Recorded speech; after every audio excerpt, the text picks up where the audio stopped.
നിലമ്പൂരിൽ LDF UDF സ്ഥാനാർത്ഥികൾ കളം പിടിക്കുമ്പോൾ ഉയരുന്ന പ്രധാന ചോദ്യമുണ്ട്. മണ്ഡലത്തിൽ BJP എവിടെ?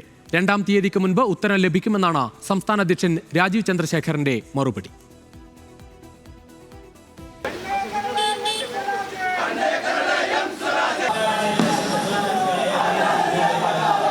നിലമ്പൂരിൽ UDF ഉണ്ട്, LDF ഉണ്ട്.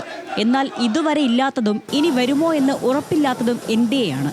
ദേശീയ ജനാധിപത്യ സഖ്യത്തിന്റെ സ്ഥാനാർത്ഥി സംബന്ധിച്ച് ഇതുവരെയും തീരുമാനമെടുത്തിട്ടില്ല. അനാവശ്യമായ ഒരു മത്സരമാണ്, ഒരു ഇലക്ഷൻ ആണെന്ന് ആദ്യം തന്നെ പറഞ്ഞല്ലേ.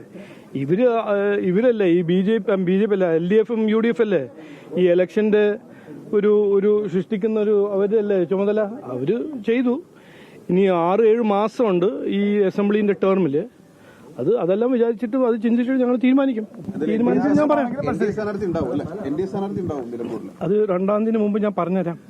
അതുപോലെ ഉപതെരഞ്ഞെടുപ്പ് അനാവശ്യമെന്ന നിലപാട് ആവർത്തിക്കുമ്പോഴും മത്സരിക്കേണ്ടതില്ലെന്ന കടുംപിടുത്തത്തിൽ നിന്ന് രാജീവ് ചന്ദ്രശേഖരൻ അയഞ്ഞിട്ടുണ്ട്. BJP മത്സരിക്കില്ലെങ്കിലും BDJSനെ രംഗത്തിറക്കാനാണ് തീരുമാനം. മണ്ഡലത്തിൽ ആളും അർത്ഥവും ഇറക്കിയാൽ മത്സരിക്കാൻ BDJSും തയ്യാറാണ്.